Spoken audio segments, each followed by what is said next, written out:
29장을 통하여서 이스라엘에 대한 경고라는 그 함축된 말씀을 묵상해 보기를 원합니다. 우리가 이제 이사야서를 한 장 그리고 한 장 그리고 한 절씩 읽어나갈 때에 이사야서가 재미가 있습니까? 아니면 복잡하다고 여기십니까? 물론 복잡한 과정을 우리가 외면할 수가 없습니다. 왜 그런가 하니까 쉽게 정리할 수 있는 것은 1장에서 35장까지는 심판에 대한 예언이 나오고, 그 다음에 36장부터 39장까지는 역사에 대한 사건이 수록되어져 있고, 그 다음에 40장부터 66장까지는 회복에 대한 예언의 말씀이 기록되어져 있습니다. 이렇게 생각하면 간단한데 1장에서 35장의 그 큰 묶음 속에서 1장에서 12장까지를 보면 분명하게 유다에 대한 심판이 나오고 있습니다.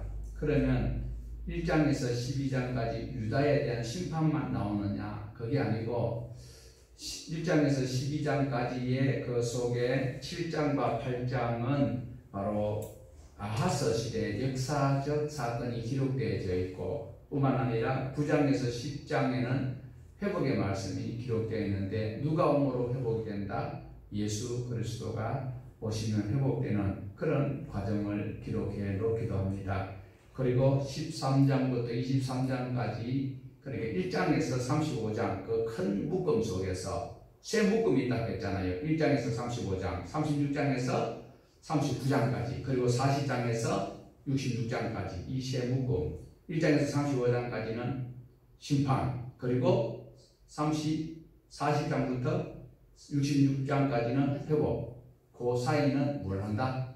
역사적 사건을 기록하고 있는데, 큰 묶음 속에서 우리가 보았을 때 1장에서 12장까지 7장, 8장은 아하스 시대 때 기록이, 그리고 또 9장과 10장에는 예수님이 오신 그 임마누엘에 대한 이런 말씀을 볼 수가 있습니다. 그리고 13장부터 23장까지는 여러 나라에 대한 심판이 예고가 되어져 있습니다. 그리고 24장부터 27장까지를 보면 또 미래에 대한 그런 심판과 회복이 동시에 기록되고 있습니다. 이러니까 자꾸 복잡하게 되고 이런데, 그 복잡한 이유가 뭔가 하니까 주제가 바뀌니까 그런 거예요. 그냥 쫙 나가면서 다른 어떤 선지서처럼 쭉 나가면 되는데, 이 주제가 바뀌니까 우리가 혼돈이 올 수가 있습니다. 자, 오늘 28장부터 이제 우리가 볼 것인데, 이사야 당시에 구체적으로 히스기야에 대한 그런 말씀이 전해지고 있습니다. 이사야를 통하여서 전해지는 이 말씀은 바로 이스라엘의, 여기 이스라엘은 바로 북이스라엘을 말하고 있습니다. 남유다가 아니고. 그러니까 북이스라엘의 죄가 무엇인지를 말씀을 하고 있습니다. 그래서 우리 28장 1절에 보면 에브라임의 술 취한 자들의 교만한 면류관은 화이설진저, 지향이 있다는 말씀이지요. 술에 빠진 자의 성 곧 영화로운 광같이 기름진 골짜기 꼭대기 세운 성이여 쇠잔에 가는 꽃과 같으니 화이설진저, 화가 있다 없다 있다라는 것입니다. 이렇게 또 무거운 그런 말씀이 시작되고 있습니다. 북이스라엘의 10지파 중 남유다와 포함해 있었을 때 12지파였는데, 이제 BC 931년부터 이제 나라가 갈라졌어요. 북이스라엘은 10지파, 남유다는 2지파로 갈라졌는데, 여기에서 북이스라엘의 10지파 중에서 대표적인 지파가 에브라임 지파다라는 거죠. 그리고 이스라엘의 수도격인 사마리아, 그래서 사마리아라고도 기록이 되어 있기도 하고 에브라임이라고도 기록이 되어져 있다라는 것입니다. 그런데 이들이 왜 멸망을 당하는가? 술에 취한 것 같은 이런 뉘앙스를 우리에게 소개를 하고 있습니다. 술에 취한 것만 가지고 화를 당한다? 그럴 수도 있겠지만 좀 더 구체적으로 살펴본다면은 술 취한 사람이 겸손한 분 있어요. 겸손한 분이 아니라 술 취한 자가 겸손한 자가 있느냐? 아니다라는 거, 교만할 수 있다라는 거죠. 그러니까 하나님은 신불신간에 교만하면 가만히 두지 아니하는 것을 우리는 성경을 통해서 교훈을 받습니다. 얌전하던 사람이 술만 들어가면 아주 다른 모습을 보이는 것은 술 기운을 통하여서 자기 이성을 잃어버리는 것 때문에 본성이 하나님을 향하던 그런 마음을 가진 자들도 이렇게 하나님을 잊어버리고 그렇게 교만한 행위를 할 수 있기 때문에 술 취한 것을 하나님께서는 좋아하지 않는다. 그래서 실질적으로 문자적 술을 말하는가? 그럴 수도 있겠지만 그들이 하나님의 말씀을 버렸고 그 삶이 헛된 길로 가기 때문에 그렇게 말씀을 하고 있다라는 것입니다. 에브라임이 마치 술 취한 사람처럼 행하고 있다라는 거예요. 술 취한 사람이 제정신이 아니잖아요. 에브라임이 지금 엄밀히 따지면 에브라임이라는 것은 장자격입니다. 원래 장자는 르우벤인데 르우벤이 하지 말아야 되는 실수를 하는 것 때문에 요셉 지파가 장자가 되었습니다. 그런데 요셉 지파에서 에브라임과 므낫세 이 두 지파 중에서 에브라임이 차자인데도 불구하고 장자의 복을 받는 이 과정에서 장자격인 이 에브라임을 항상 하나님께서는 책망하죠. 우리도 애들 여러 키운 집에서는 그 마지를 항상 책망하고 또 잘 달리는 말에게 채찍질을 하듯이 그렇게 하는 경우를 볼 수가 있습니다. 자, 문제는 북이스라엘이 그리고 에브라임 지파가 에브라임이 큰 나라냐? 큰 나라도 아니에요. 큰 나라도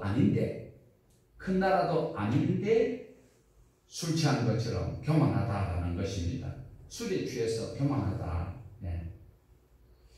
주변 나라도 아니고 주변 나라라는 것은 이스라엘과 남유다 옆에 블레셋이나 두로나 시돈이나 아수르나 암몬이나 이런 나라도 아닌 왜 하나님을 아는 나라인데 예수 믿는다고 하는데 예수 안 믿는 사람들처럼 사느냐 이 말씀이에요. 오늘 이런 말씀을 보면 에브라임이 술 먹지 말아야 되는 술 먹었구나. 그게 아니고 작은 나라이면서도 하나님이 아니면 살 수 없는 그런 부족에 불과한 나라잖아요. 12지파가 아무 능력도 근능도 없이 애굽에서 나와가지고 그 가나안 땅에 그게 들어와가지고 하나님의 보호가 아니면 옆에 강한 사람들이 언제든지 두드리 패고 죽이고 할 수 있는 그런데 이 사람들이 하나님을 의지했던 그들이 하나님을 잊어버리고 살아가는 것이 술 먹는 것과 같다라는 거예요. 교회 다닌다고 하면서도 하나님 모르는 사람이 나쁜 짓하고 교회에서 큰소리 치고 자기 마음대로 하면 되지만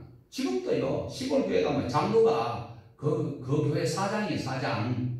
하나님도 저쪽 내야 되는 거예요. 정마홍이보다 더한 거예요. 이렇게 하면 안 된다는 거예요. 그래서 우리가 이 말씀 읽을 때는 우리도 이런 짓을 하면 큰일 나는구나. 그걸 반면교사로 삼아야 된다라는 것입니다.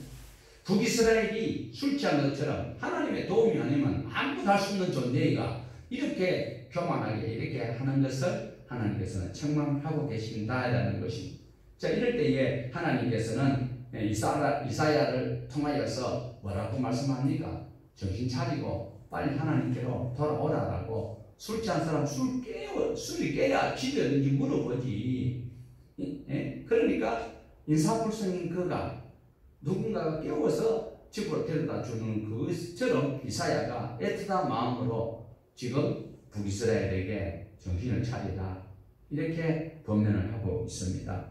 예레미야에서도 보면은요 예언정서를 써주고 버렸다라고 말하고 있어요. 왜? 하나님을 사랑한다고 고백하면서도 하나님 말씀대로 살지 않냐고 마음대로 사는 거지 하나님을 무시하는 이것이 교만이잖아요. 그런 짓을 하는 사람들이 바로 에브라임이다라는 것입니다. 그러면 오늘 이 북이스라엘이 이렇게 책망을 받고 있어요. 에브라임 지파가 술 먹은 것이 이렇게 교만한 짓을 했을 때에 남유다는 어떤 교훈을 받아야 될까요? 우리라도 정신 차려야지. 마음 우리는 그래도 예루살렘 성전이 있고 하나님을 우리가 더 가까이 하니까 우리는 말씀대로 살아야지, 이렇게 해야지. 우리 교회는 성경 강좌도 하니까 하나님 말씀대로 살아야지, 이 마음이 있어야지.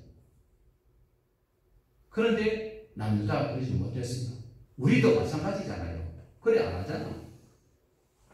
그래놓고 하나님하고 복당하고 자기가 곤란하니까 꼭 그런 거는 전부 다 하나님을 다 뒤집어 씌우고 하나님 보고 해결해 달라고. 하나님 해결사입니까? 하나님 우리를 통해서 영광을 받고 싶은데, 찬양을 받고 싶은데 찬양은 하나도 안 하고 맨날 세상 노래 비슷한 복음성 하나 불러 제끼고 하면 된다, 할 수 있다, 해보자. 뭘 하는데? 자, 우리 7절 같이 보십시다. 우리는 저들처럼 하면 안 되겠구나. 이걸 깨달기 위해서 7절 우리 같이 보십니다. 그리하여도 이들은 포도주로 말미암아 엿걸음치며 독주로 말미암아 비틀거리며 제사장과 선지자도 독주로 말미암아 엿걸음치며 포도주에 빠지며 독주로 말미암아 비틀거리며 환상을 잘못 풀며 재판할 때 실수하나니. 자, 북이스라엘이 수비에 취해서 교만해졌고 그 일로 나라가 망할 것이다 라고 지금 책망을 받고 있습니다. 이런 말을 들었던 남쪽 사람들이나 오늘 이 자리에 앉아있는 저와 여러분은 어떤 태도를 취해야 될까요? 이러면 안 되겠구나, 큰일 나겠구나, 이걸 알아야지요. 그러니까 이 술 취하니까 하나님의 뜻도 잘 모르고 환상도 잘 못 보고 재판장도 개판을 하고 앉아있는 거예요. 개판이라 하면 개들이 화내지요. 개는 그래도 자기 사명을 감당하는데 제일 피조물 중에 말 안 듣는 피조물이 사람이라고 했잖아요. 그런데 이 제사장조차도 선지자조차도 술이 취해가지고 제 역할을 하지 못하고 있다라는 것입니다. 그런 시대가 되니까 하나님께서 그냥 둘 수 있다 없다? 둘 수가 없지요. 그래서 이사야 선지자를 통하여서 정신 차려라, 술 깨라, 교만한 마음 버려라, 이렇게 외쳐대는데 듣는 사람이 있을까요, 없을까요? 예. 이때 둘로 나눠질 수 있습니다. 듣는 사람도 있고 듣지 않는 사람도 있습니다.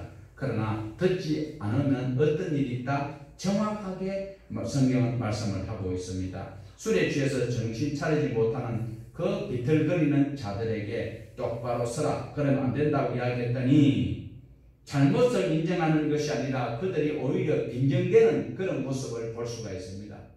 어쩌면 오늘 한국교회 성도들이 그리고 한국교회 목회자들이 이럴 수도 있다는 거예요. 그래서 그 말씀이 무엇인지 9절과 10절을 보십시다. 이런 말씀이 있으면 누군가가 조언을 하면 깨달아야 되는데 바로 귀담아 들어야 되는데 그러지 못했다는 거예요. 자, 시작. 그들이 여기를 누구에게 지식을 가르치며 누구에게 도를 정하여 깨닫게 하려는가? 젖떨어져 품에 떠난 자들에게 하려는가? 대저 경계에 경계를 더하며 경계에 경계를 더하며 교훈에 교훈을 더하며 교훈에 교훈을 더하되 여기서도 조금 저기서도 조금 하는구나 하는도다. 무슨 말씀인지 이해가 잘 되십니까? 술에 취해 있는 자에게 술 그만 먹고 정신 차리라고 하는데 그가 술 안 취한 자에게 하는 소리와 같다라는 거예요. 그러니까 지금 이거 읽으니까 산박하게 산뜻하게 느낌이 없지요. 자, 앞에 한번 보세요. 시작. 세 번역입니다. 제사장들이 나에게 빈정거리다. 저자가 누구를 가르친다는 건가? 저자의 말을 들어야 할 사람이 누구란 말인가? 젖된 아이들이나 가르치라고 하여라. 젖을 먹지 않은 어린 아이나 가르치라고 하여라. 저자는 우리에게 한자 한자 한절 한절을 한 장 한 장 가르치려고 한다. 이거 칭찬하는 거예요. 비아냥거리는 거예요.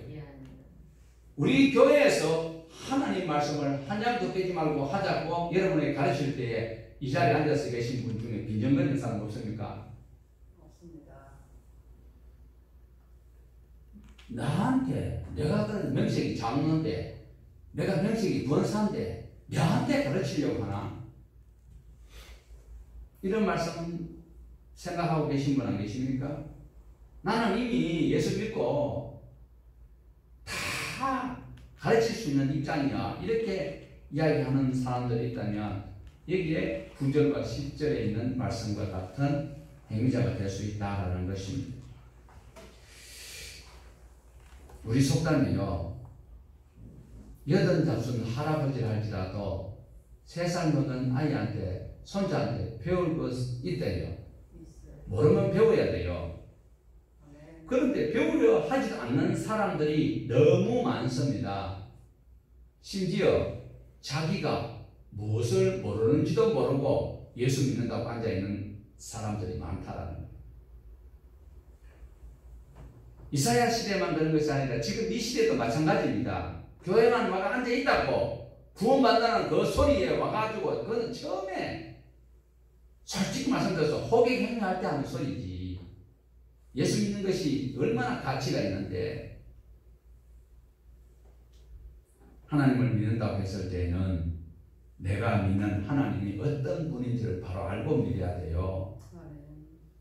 기도만 하면 들어주시고 내 삶은 엉망진창이라도 예수만 믿으면 다 된다라고 기도만 하면 된다라고 자기 생활이 힘들고 고단하고 이러니까 다른 한풀이 할 게 없으니까 기도하면 된대. 내 삶이 하나님의 말씀 안에 살아가면서 하나님 이 말씀대로 살아가니까 참 버겁습니다. 힘을 주시옵소서. 이게 기도지. 참 화가 자꾸 날라 그래요. 하나님을 안다라는 것은요, 성령을 통해서 하나님을 알 수가 있습니다. 성령을 통하여서 나타난 그 하나님을 바로 배우고 바로 삶에 실천하려고 노력을 하셔야 됩니다. 심지어 목회자인데도요, 다 그런 것은 아니지만 의식 있는 목회자들은 신학교 다닐 때에 제대로 배워야 되는데 제대로 못 배웠다라고 고백하는 목회자들이 많아요. 왜 그런가 하니까 목회학 석사 과정이 3년인데 3년 동안에 학교 다니기는 다니는데 실제로 공부한 시간은 얼마 안 된단 말이죠. 뭐 책을 읽지요, 방학 있지요, 뭐 행사 뭐 또 많이 있지요. 그러니까 실제로 돈은 온 돈 갖다 주고 배운 것은 얼마 못 배우거든. 그러니까 대부분 의식 있는 목회자들은 거기서 공부하는 방법을 배워 나왔기 때문에 목사 암수를 받고 공부를 개별적으로 많이 하는 사람이 있다라는 거예요.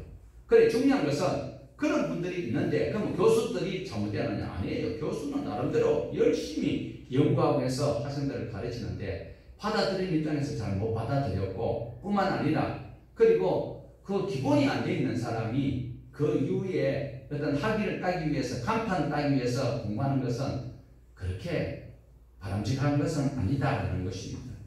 여러분 기본이 탄탄하지 않는데 모래 위에 씌운 집은 어떻게 된다 했어요? 기본이 탄탄해야 됩니다. 탄탄한 기본기 위에 하나님의 말씀을 더 배워나가야 된다라는 것이 다시 말하면 아주 기본적인 말씀이지만 기본이 무엇입니까? 성경 66권입니다. 성경 66권을 모르면서 더 이상 공부를 해봐야 그렇게 효율적이지 못하다라는 것입니다.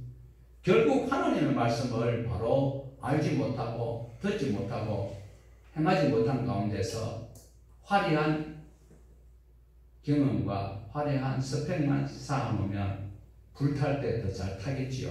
예.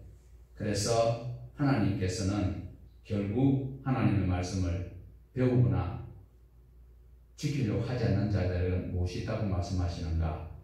재앙이 있다. 재앙이 있다는 소리는 큰 소리로 외쳐야 되는데 나쁜 소리니까 큰 소리를 안 하겠어요. 하나님 말씀을 배우려고 하지 않고 말씀대로 살려는 의지도 없는 자에게는 무엇이 있다? 저는 작게 해도 여러분 크게 해야지. 재앙이 좋은 거다 나쁜 거다? 자 28장 22절에서 23절 같이 보십니다. 자 하나님께서는 말씀대로 살 의지가 없고 노력도 하는 자들에게 제한이 있지만 그래도 권면의 말씀을 주시는 사랑의 하나님을 28장 22절에서 23절을 통해서 만나봅니다. 시작. 그러므로 너희는 오만한 자가 되지 말라. 너희 결박이 단단해지려 하노라. 대저 온 땅을 멸망시키기로 작정하신 것을 내가 만군의 주 여호와께로부터 들었느니라. 너희는 귀를 기울여 내 목소리를 들으라. 자세히 내 말을 들으라. 자, 하나님께서 세상을 멸하시기로 작정하셨대요. 예. 성경에 있죠. 제 말이 아니고. 자, 하나님 계획 가운데 이 세상은 반드시 끝날 날이 있죠. 분명히 있습니다. 그러므로 그 전에 우리는 무엇을 기울여야 돼요? 귀를 기울여야 되고요. 그리고 귀를 기울인 자는 누구의 말씀을 들어야 돼요? 하나님의 말씀을 들어야 되죠. 그런데 어떻게 들어야 돼요? 어떻게? 자세히 들으라고 했습니다. 성경을 꼭 시장에 가서 뭐 쇼핑하듯이 그래서는 안 된다는 거예요. 천없이 해도요, 이 땅에서 날도 기는 재주가 있다 할지라도 죽으면 하나님 앞 심판대에 써야 돼요. 그러니까 하나님께서 얼마나 감사해요. 우리에게 귀를 다 만들어 주셨어요. 들을 수 있는 귀를 주셨고, 볼 수 있는 눈을 주셨고, 그리고 그 말씀을 어떻게 들으라고요? 그런데 자세히 듣는 자들이 별로 없어요. 전혀 없는 것은 아닌데 별로 없어요. 자, 그러니까 대부분 듣지 않아요. 그러니까 뭐가 임해야 돼요? 하나님은 이 세상을 심판하시고 작정하셨어요. 그런데 본문의 말씀이잖아요. 자세히 들으라. 자세히 들으라는 소리는 어떻게 기회를 주시겠다는 거잖아요. 그런데 자세히 듣는 자들이 있다 없다? 반밖에 안 돼요. 반도 안 되는 거야. 아주 적어. 이 자리에는 바로 듣는 사람 있나 없는 몰라. 나갈 때 시험 쳐가지고 빵점 맞는 사람 절대 집에 못 가고 여기 가다 놓을 거예요. 시구해. 자, 이럴 때 하나님께서는 뭘 하신다? 재앙이 임할 것이다 하고 말씀합니다. 그러니까 재앙을 내다보면서 슬픈 노래를 부르는 이사야의 심령을 29장 1절을 한번 보십시다. 29장 1절 시작. 슬프다 아리엘이여 아리엘이여 다윗이 해마다 정의가 돌아오려니와. 여기서 아리엘이여 아리엘이여, 아리엘이라는 이 소리는 바로 하나님의 제단, 하나님의 사자 이런 뜻이 있는데, 여기서는 하나님의 제단이 만들 것이요. 왜? 하나님의 제단이 어디 있습니까? 사마리아의 예루살렘이 있거든요. 그래서 예루살렘에 이 슬픈 일이 있을 것이다. 애가는 슬픈 노래잖아요. 이렇게 해서 이어지는 말씀이 다윗의 진을 쳤던 성읍. 다윗의 진을 쳤던 성읍이 어떤 성읍일까요? 바로 다윗이 그 여부스에서 빼앗은 땅에다가 예루살렘이에요. 그것이. 거기에서 성전을 지었는데 그것이 예루살렘 아리엘이라는 거예요. 그래서 아리엘을 슬픈 노래로 부르고 있는데, 다윗이 진을 쳤던 그곳에 어려운 일이 생긴다라는 것입니다. 자, 예루살렘을 누가 공격을 했을까요? 아수르가 공격을 합니다. 그 시대를 보면은 아하스 왕을 지나서 이제 히스기야 왕이 다스릴 때에 이렇게 볼 수가 있는데, 그것이 무엇이냐면 아하스 때는 분명하게 이사야가 표적도 구하고 그래라. 아람의 러시인과 그리고 또 북이스라엘에 배가 같이 들어오지만 저들은 여기 나는 부적경이 같다. 그러니까 하나님께 표적을 구하라. 이랬는데도 그들이 믿지 않았습니다. 그러니까 중요한 것은 우리가 사사기 때 보았지만 하나님의 사람, 오늘 저와 여러분도 마찬가지고 이 성경에 나타나고 있는 이 나라에 왜 주변 나라가 쳐들어왔을까요? 답은 아주 선명하고 간단합니다. 하나님의 말씀대로 안 살았기 때문에. 주변 나라에 큰 도움을 요청하려고 했습니다. 히스기야도 마찬가지입니다. 그런데 어떻게 했습니까? 아수르가 도움을 주는 척했지만 예루살렘을 에워쌌습니다. 이럴 때 어떻게 될 것이냐? 바로 아수르가 42개 성읍을 빼앗고 예루살렘을 둘러싸고 있습니다. 그것이 이사야서 36장 37장과 그리고 열왕기하 18장 19장에 나타나고 있는 것이 바로 하룻밤에 18만 5천 명이 송장되도록 하나님께서 해주셨다라는 것입니다. 자, 이런 일은 아직 안 일어났어요. 그런데 아리엘이여 하면서 슬퍼하며 다윗이 진을 쳤던 그 아리엘이 개박살 난다라는 거예요. 이것은 이사야가 지금 하나님께서 보여주시는 환상을 제대로 보고 있는 거예요. 에브라임 지파들, 에브라임은 의에서요 술이쳐서 비틀거리고, 선지자도 제사장도 재판과 모든 것이 개판이고 엉터리로 막혔는데, 이 이사야가 하나님의 예언을 그리고 환상을 쫙 보여주시는 것을 보니까 앞으로 이런 일이 일어날 것이니까 이렇게 슬픈 애가로 부르고 있다라는 것입니다. 자, 5절 보십시다. 이런 일을 내다보면서 노래 부르는 이사야의 그 심정을 한번 보십시다. 시작. 그럴지라도 내 대적의 무리는 티끌같겠고 강포한 자의 무리는 날려가는 교 같으리니 그 일이 순식간에 갑자기 일어나리라. 자, 이사야서 37장과 열왕기하 19장에 보면 이들이 쳐들어왔지만 순식간에 밤사이에 눈 뜨고 나니까 다 성장으로 되어 있었잖아요. 이어지는 말씀 보면 아리엘 곧 예루살렘을 치러갔던 그들이 마치 꿈꾸는 것처럼 밤에 환상을 보는 것처럼 그들의 수고는 헛수고가 될 것이고 너희는 놀라서 기절할 것이다. 손도 안 되는데 어찌 이런 일이 있는가? 누구의 도움입니까? 하나님의 하신 일을 보고 깜짝 놀랄 것이다 라고 말씀하고 있습니다. 이런 일이 일어날까요? 안 일어날까요? 아직은 예언이잖아요. 앞으로 될 일을 이사야가 아리엘이여. 그런데 이 일이 일어날까요? 안 일어날까요? 일어나는 것입니다. 자, 이런 일이 있으니까 히스기야 시대 때에 하나님께로 돌아오는 사람이 많았을까요? 적었을까요? 지금 13절에 보면요. 13절 우리 같이 보십시다. 안타까운 말씀이 있습니다. 13절 주께서 이르시되 내 백성이 입으로는 나를 가까이 하며 입술로는 나를 공경하나 그들의 마음은 내게서 멀리 떠났나니 그들이 나를 경외하면 사람의 계명으로 가르침을 받았을 뿐이다. 지금 굉장히 중요한 말씀입니다. 이 말씀이. 이 말씀이 중요한 말씀이지요. 왜 그런가 하니까 하나님께로 돌아오는 사람들이 그 나타나는 그 현상을 보고 돌아온 사람들이 있을까요? 없을까요? 있어요. 그리고 왕이 믿음이 엄청 좋은 것은 아니에요. 그런데 왕의 명령이 있으니까 백성들이 하나님께로 돌아오는 척 하는 것 뿐이다라는 거죠. 그것이 바로 입술로는 부르고 마음은 하나님을 떠나 있고 왕이 법으로 정해놓으니까 그렇게 하는 거예요. 정말 대면 예배, 비대면 예배 뭐 다 옳은 말씀이지만 대면 예배를 하지 말라고 하니까 어쩔 수 없이 비대면 예배로 하는 분들도 있지만 정말 이웃을 내 몸같이 사랑하는 분들이 하나님의 말씀에도 나중한 자들은 격리시키라고 했기 때문에 누가 우리 성도들 속한 성도들 중에 감염되는지 모르니까 우리가 색인이 안 되니까 우리가 그냥 자발적으로 그래 할 수 있는 사람. 지금 히스기야가 18만 5천 명이 죽고 난 다음에 그때 백성들의 신앙 상태를 말씀을 하고 있는 거예요. 입술로는 주님을 부르는데 대표 기도는 잘 하는데 금식도 잘 하는데 헌금도 잘 하는데 그런데 삶은 적당하게 세상과 짝하는 그런 일들이 있다라는 것을 여기서 보여주고 있습니다.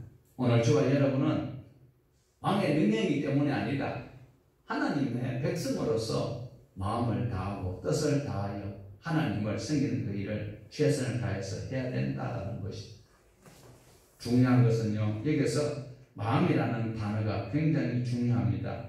이 마음이라는 단어는요. 원어로 보면 레버라는 단어인데 마음과 우리는 그냥 마음이라고 했지만 이 원어로 보면 여기서 지식과 감정과 의지까지 포함된 것을 말하고 있습니다. 우리는 간단하게 이거 마음 떠났다. 그러니까 남녀가 사귀다가 마음이 떠났다 이 소리는 뭡니까? 바로 지식과 감정과 의지가 떠나기 때문에 낭낭이 되어버리는 거잖아요. 우리는 이제 간단하게 그냥 하나님은 입술로는 주님을 찬양하고 부르는데 마음은 하나님께서 멀어져 있다는 거예요. 그게 지식과 감정과 따라 사역하는 의지가 있다 없다? 없다라는 거예요. 그런 사람들이 모여서 아무리 사부로 아름다운 개구리 같은 천상의 소리를 한다 할지라도 하나님께는 소음에 불과하다는 것을 꼭 기억을 다 하셔야 됩니다. 그래서 우리는 마음을 다하여, 이거 굉장히 싫어하더라고 사람들이. 제가 이걸 액자를 취임하는 분들한테 몇 개 만들어 드렸는데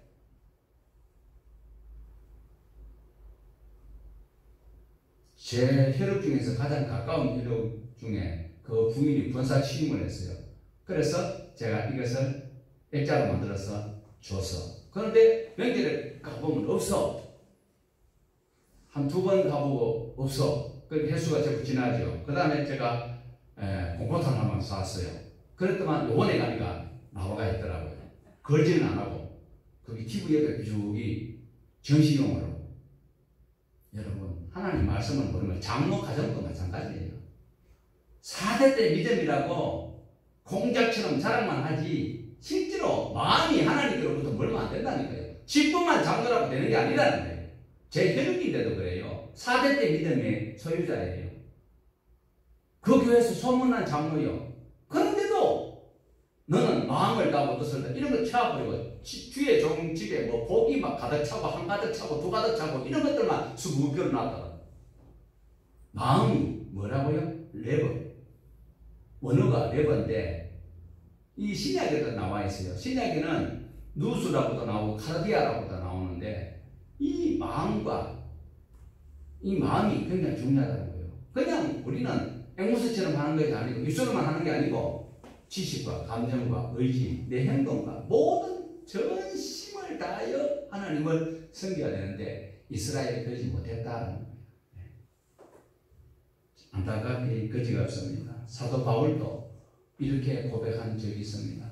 마음으로는 믿는다고 하는데도 자꾸 육신의 법이 눈 뜨고 보니까 자기가 죄 가운데 있더라는 거예요. 그런데도 불구하고 사울이었던 바울이 깨달은 것이 그런 가운데 있어도 주님께서 나를 붙들고 계시는구나. 이것을 감격해 하는 것을 볼 수가 있습니다. 오늘 저와 여러분이 하나님 말씀을 완벽하게 다 지켜주시면 참 좋겠지만 반복된 말씀이지만 약하고 부족해서 다 못 지켜요. 그런데도 지키려고 하는 마음이 카르디아, 레버가 있을 때 어떻게 해요? 지식과 감정과 경험과 그리고 의지까지 하나님을 향하여 가려고 하는 마음이 있을 때 하나님께서 지키시고 보호하신다라는 것을 볼 수가 있습니다. 오늘 또 저와 여러분은 말로만 주여 주여 해서는 안 된다라는 것입니다. 자, 당시에 유다 지역의 지도자들도 그렇지만 예수님 당시에도 마찬가지고 지금도 그런 수가 있다. 자, 눈 뜨고 기도 시간까지 왜 눈 감고 자, 카메라맨은 빨리 앞에 비출 준비하고 자, 마태 보고 15장 7절에서 9절 시작. 메시하는 자들아 이사야가 너희에 관하여 잘되어 이 백성이 입술로는 나를 공경하되 마음은 내게서 멀도다. 사람의 계명으로 교훈을 삼아 가르치니 나를 어깨에 경배하는도다 하였느니라 하시고. 자, 우리가 오늘 본 이 말씀 본문의 말씀도 있지만 이사야 당시에 입술로 공경하고 마음은 멀리 있다. 예수님도 이 말씀을 인용하여서 말씀을 하고 계신다. 그러면 지금 이 순간에 이 예배 처소에 있는 여러분 중에 이런 분 있어요 없어요? 있으면 빨리 자수하세요. 자, 그 다음에 23장 13절 보십시다. 시작. 하였을진저 예시가는 서기관들과 바리새인들이여 너희는 증거문을 사람들 앞에서 닫고 너희도 들어가지 않고 들어가려 하는 자도 들어가지 못하게 하는도다. 무슨 말씀이요? 즐거운 소리입니까? 마음으로 하나님을 섬기지도 않고 입술로만 하나님을 공경하는 사람은 천국 간다 못 간다? 천국 간다 못 간다? 저는 아무 말 안 했습니다. 그 사람 때문에 누구도 못 간다? 그 사람 때문에 누구도 못 간다? 자기는 어차피 못 가. 가족도 못 가게 하는 거예요. 네 니 하는 꼬라지 못가네. 니가 천국이시면 나는 그 천국 안 가란다. 이 소리 여러분 들어봤죠? 들어봤어요? 안 들어봤어요? 들어봤어요. 자기 때문에 천국 못 간다. 아니요. 안 들어봤어요. 참 대답을 잘 하셔도 잘 들어야 돼요. 어떤 부흥회 때 그랬다잖아요. 부흥 강사님이 지옥 갈 사람 손 들으라 하니까 다 손 안 드는데 지옥 갈 사람 일어서라 하니까 다 아무도 안 일어섰는데 뒤에 할아버지가 빨리 일어서더래. 그 할아버지 지옥 가고 싶어요. 지옥 갈 사람 일어서라 한데 하니까 그 할아버지 하시는 말씀이 뭔지 아세요? 그 앞에 한 놈 서 있네. 앞에는 어떤 놈이 서 있어요? 잘 들어야 돼요. 오늘 우리가 가는 곳곳마다 그리스도의 향기를 발휘해야 되고 빛과 소금의 본분을 다할 때에 전도지 나눠주는 것보다 훨씬 더 오리지널 움직이는 전도지가 돼야 되는 거죠. 아까 우리 권사님 좋은 말씀 하셨는데 전도를 안 하니까 사단이 이렇게 역사를 해가지고 온갖 어려움이 있다. 맞아요. 우리가 하나님 말씀대로 바로 출애굽기 19장 5절에서 6절의 말씀대로 살았더라면 세상 모든 사람들이 우리를 바라보고 코로나 이 전국에 어떻게 되겠느냐고 교회에 문전성시를 이루어야 되는데 교회가 완전히 테러 집단이라고 지금 아까 뭐 국회의원 더불어민주당 국회의원이 그 발의를 한다고 했잖아요. 무시무시한 사건이 생기는 것은 바로 우리 믿는 자들의 행위 때문에 그럴 수가 있어요. 그리스도의 향기를 발하지 못했기 때문에 그럴 수 있습니다. 예배를 드리고 하나님의 말씀을 바로 배우고 바로 알려고 하는 의지가 있어야 돼요. 예수만 믿으면 천국 간다라는 소리 전혀 틀린 말은 아니에요. 100% 맞는 말은 아니다니까. 왜? 예수님이 뭘 어떻게 말씀하시는지를 모르고 있잖아요. 그냥 예수님이 또 시간이 자꾸 하는데 죄송하지만요. 며느리가 시어머니를 전도를 해서 근데 세례문답 시간이 됐는데 시어머니한테 부탁했다 그러잖아. 다 아시잖아요. 어머니 그 문답 시간에 목사님이 물으시거나 예수님이 누구 때문에 돌아가시냐면 내 죄 때문에 돌아가셨다고 해야 됩니다. 알았어. 염려마. 그래 이제 날이 바뀌었습니다. 그리고 이제 문답 시간에 그래 사랑하는 자매님 예수님이 누구 죄 때문에 돌아가셨습니까? 그야 우리 사가님들 며느리 죄 때문에 돌아가셨죠. 예수님이 누군지를 모르고 신앙생활 하는 분들이 상당히 있습니다. 예수님은 원래 이 땅에 오셔야 될 분입니까? 안 오셔야 될 분입니까? 오셔야 될 분입니까? 안 오셔야 될 분입니까? 그 이유도 아시죠? 예. 자, 오늘도 우리는 겸손하게 하나님 말씀을 잘 배워야 되는데 우리 18절부터 20절까지 같이 한번 보십시다. 그날에 못 듣는 사람이 책의 말을 들을 것이며 어둡고 캄캄한 데서 내게 눈이 볼 것이며 겸손한 자에게 여호와로 말미암아 기쁨이 더하겠고 사람 중 가난한 자가 이스라엘의 거룩하신 이로 말미암아 즐거워하리니 이는 강구한 자가 소멸되었으며 오만한 자가 그쳤으며 죄악의 기회를 엿보던 자가 다 끊어졌습니다. 자, 강구한 자, 거친 자, 오만한 자, 기회만 되면 죄를 지으려고 하는 자들이 없어져 버리니까 누가 기뻐합니까? 하나님은 그런 자들을 다 끊어버리신다고 말씀하십니다. 그럴 때 겸손한 자, 가난한 자, 약자들이 기뻐할 수 있다. 왜 약자들이 악한 자들이 살아드니까 약자들이 기뻐하십니까? 예수님이 오셨을 때 똑똑한 사람, 바리새인들, 서기관들 하나님께서 그들을 짓눌러버렸죠. 그러니까 누가 그 복음을 받아들였어요? 바리새인들과 서기관들과 이 바리새인들 이 사람들 자존심 굉장히 자부심을 가지고 있거든. 그런데 복음인 왕 중에 왕 그분을 못 모셔드렸어요. 그런데 누가요? 세리와 창기들이 그 복음을 받아들여서 복을 누렸다. 오늘 저와 여러분 세리와 창기는 아닌데 거룩한 가문에 태어난 주인공들이 하나님의 말씀을 받아들였으니까 바리새인과 서기관보다 여러분은 더 훌륭한 분이시다라는 것입니다. 그러므로 하나님의 나라 주님이 다시 오시는 그때까지 우리는 비틀거리지도 않냐고 교만하지도 않냐고 마음으로 지식과 경험과 의지를 다하여서 하나님을 섬기기로 작정하고 어려움이 와도 힘듦이 와도 지켜주실 그 주님이 나와 함께하고 계신다. 임마누엘 하나님 함께하신다. 이 말씀을 붙들고 마음을 다하여 섬기며 하나님의 나라를 기다리며 오늘도 힘있게 살아가는 10월 한 달 되시기를 주님의 이름으로 축복합니다. 하나님 아버지 감사합니다.